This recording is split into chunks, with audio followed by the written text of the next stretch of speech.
আসসালামু আলাইকুম ওরহমতুল্লাহ বরাকাতু। আলহামদুলিল্লাহ ওসসালাতু ওয়াসসালামু আলা রাসূলিল্লাহ বাদ। সুপ্রিয় দর্শক শ্রোতা ভাই বোন, ঈদ উল ফিতর এবং ঈদ উল আজহা এগুলো আল্লাহ রাব্বুল আলামিনের পক্ষ থেকে দেওয়া তার বান্দাদের জন্য বিশেষ উপহার এবং পুরস্কার। রমাদান মাসব্যাপী ইবাদতবন্দি করার পর আল্লাহ তাআলা নগদ পুরস্কার হিসাবে ঈদ উল ফিতরের আনন্দ আমাদেরকে দিয়েছেন।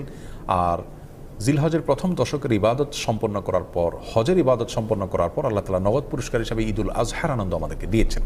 আল্লাহর দেওয়া উপহারকে আল্লাহর বাতানো পদ্ধতিতে ব্যবহার করাই হলো একজন বুদ্ধিমান ইমানদারের কাজ।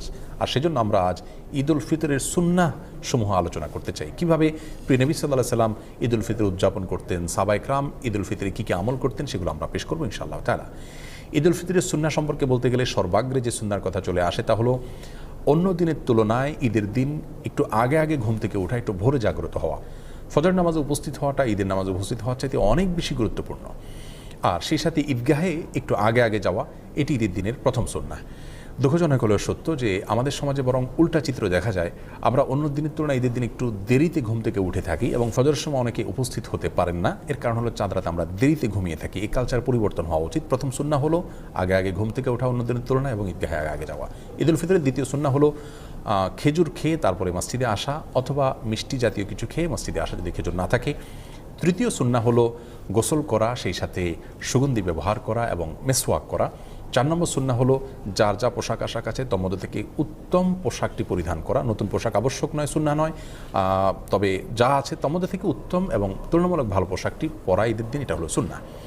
5 নম্বর সুন্নাহ হলো ঈদগাহে যাওয়ার সময় পায়ে হেঁটে যাওয়া, কোনো বাহন ব্যবহার না করা। যারা বৃদ্ধ বা অসুস্থ তাদের কথা ভিন্ন, সুস্থ স্বাভাবিক মানুষের জন্য বাহন ব্যবহার না করে পায়ে হেঁটে যাওয়াটাও সুন্নাহ। এতে ঈদের সৌন্দর্য বিকশিত হয় এবং প্রকাশিত হয়। 6 নম্বর সুন্নাহ হলো ঈদগাহে যাওয়ার সময় তাকবীর বলতে বলতে যাওয়া। আল্লাহু আকবার, আল্লাহু আকবার, লা ইলাহা ইল্লাল্লাহ, আল্লাহু আকবার, আল্লাহু আকবার, ওয়ালিল্লাহিল হামদ। এই তাকবীর পাঠ করতে করতে ঈদগাহে আসা সুন্নাত। গল্পগুজব করতে করতে আসা উচিত নয়। তাকবীর আমাদের মুখে থাকবে এবং আমরা ঈদগাহে যেতে থাকবো। 7 নম্বর সুন্নাহ হলো যেই পথ দিয়ে আমরা ঈদগাহে আসবো, বাসায় যাওয়ার সময় অন্য পথ ধরে আমরা যাব। বিকল্প পথ যদি না থাকে তাহলে রাস্তার যে পাশ দিয়ে আমরা এসেছি অন্য পাশ দিয়ে যাওয়ার চেষ্টা করব।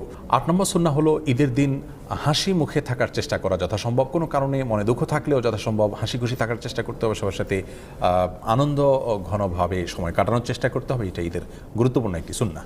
ঈদের 9 নম্বর সুন্নাহ হলো যথাসম্ভব মসজিদে বা বদ্ধ জায়গায় ঈদের নামাজ না পড়ে উন্মুক্ত জায়গা বা মাঠে ময়দানে ঈদের নামাজ পড়া উচিত এবং উত্তম সুন্নাহ। এতে ঈদের আনন্দ এর মধ্যে পূর্ণতা পায়। তবে কোনোভাবেই কোনো রাস্তাঘাট, পথ ইত্যাদি বন্ধ করে মানুষের দুর্ভোগ হয় এরকম পরিস্থিতি সৃষ্টি করে দখল করে সেরকম জায়গায় ঈদের নামাজ পড়া উচিত নয়। উন্মুক্ত জায়গা যদি পাওয়া যায়, কারোর জায়গা যদি কেউ পারমিশন দেন তাহলে সেই জায়গাতে হতে পারে, অথবা শহর অঞ্চলে যদি সেরকম কোনো জায়গা না থাকে তাহলে মসজিদেও ঈদের নামাজ হতে পারে। ঈদের 10 নম্বর এবং সর্বশেষ সুন্নাহ হলো একে অন্যকে শুভেচ্ছা জানানো ঈদ উপলক্ষে। সেটি সাক্ষাৎ হলে হতে পারে, বার্তাযোগে হতে পারে। সাহাবায়ে কেরাম একজনের সাথে অন্যজন সাক্ষাৎ হলে, যোগাযোগ হলে ঈদের দিন তারা শুভেচ্ছা জানাতেন এইভাবে, তাকাব্বালাল্লাহু মিন্না ওয়া মিনকুম সালিহাল আমাল। যার অর্থ হলো গোটা রমজান ব্যাপী আপনি এবং আমি যে সমস্ত নেকামল করেছি আল্লাহ তাআলা আমাদের উভয়ের নেকামলগুলোকে কবুল করে নিন। এই দোয়াটাকে সংক্ষেপে এভাবে বলা যেতে পারে, তাকাব্বালাল্লাহু মিন্না ওয়া মিনকুম, তাকাব্বালাল্লাহু মিন্না ওয়া মিনকুম। এভাবে আমরা একে অন্যকে ঈদের শুভেচ্ছা জানাবো। এটাকে বাংলায় আমরা বলতে পারি, আপনার এবং আমার সমস্ত নেকামলগুলো আল্লাহ তাআলা কবুল করুন। এই দোয়ামূলক শুভেচ্ছা ঈদ উপলক্ষে, ঈদ উল ফিতর উপলক্ষে আমরা একে অন্যকে পেশ করব। সেই সাথে ঈদ মুবারক যেটা আমরা বলে থাকি আমাদের সমাজে, সেটি বললেও কোনো অসুবিধা নেই। ঈদ মুবারকের অর্থ ভালো, অর্থাৎ আপনার ঈদ বরকতময় হোক। কিন্তু সুন্নাহ হলো সেটি যেটি সাহাবায়ে কেরাম থেকে বর্ণিত হয়েছে। আমরা দুটিকে সংযোগ করে বলতে পারি, কোনো অসুবিধা নেই। অবশ্যই সাহাবায়ে কেরামের শুভেচ্ছাটা আমরা ভুলব না। হাদিসে বর্ণিত শুভেচ্ছাটা আমরা একে অন্যকে জ্ঞাপন করব, তাকাব্বালাল্লাহু মিন্না ওয়া মিনকুম। কিছু কাজকে ঈদের সুন্নাহ আমরা মনে করি, অথচ সেগুলো ঈদের সুন্নাহ নয়। যেমন অনেকে মনে করেন ঈদের দিন কবর জিয়ারত করা সুন্নাহ। হ্যাঁ, ঈদের দিন যদি কারো সুযোগ হয় তিনি অবশ্যই মা বাবা কবর জিয়ারত করবেন, কোনো অসুবিধা নেই, ভালো। কিন্তু এটাকে ঈদের সুন্নাহ মনে করে করবেন না। অনেকেই ঈদগাহে ঈদের নামাজের পরে কাঁধে কাঁধ মিলানোটাকে সুন্নত মনে করেন, সেটিও ভুল ধারণা। অনেকদিন পরে কারোর সাথে সাক্ষাৎ হয়েছে, সম্প্রীতি বা ভালোবাসা প্রকাশের জন্য আপনি কাঁধে কাঁধ মিলালেন, সেটি করা যেতে পারে, কিন্তু ঈদের সুন্নাহ মনে করে সেটি করা উচিত হবে না।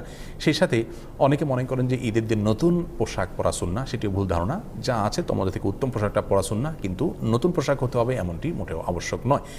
ঈদ উপলক্ষে অনেকে অনেক বেশি পাপের কাজে নিমজ্জিত হয়ে যান। বিশেষ করে যুব সমাজকে দেখা যায় যে ব্যান্ড পার্টি, বিভিন্ন রকমের মিউজিক অনুষ্ঠান ইত্যাদির মাধ্যমে তারা ঈদ পালন করে থাকেন। অনেক মা বোন আছেন যারা গোটা রমজান জুড়ে আল্লাহর ইবাদতবন্দি করেছেন, অথচ ঈদের সময় তারা পর্দার বিধানকে লঙ্ঘন করে তারা বিভিন্ন গায়রে মাহরাম ছেলেদের সাথে মিশছেন এবং বাহিরে তারা বিনা প্রয়োজনে ঘোরাফেরা করছেন।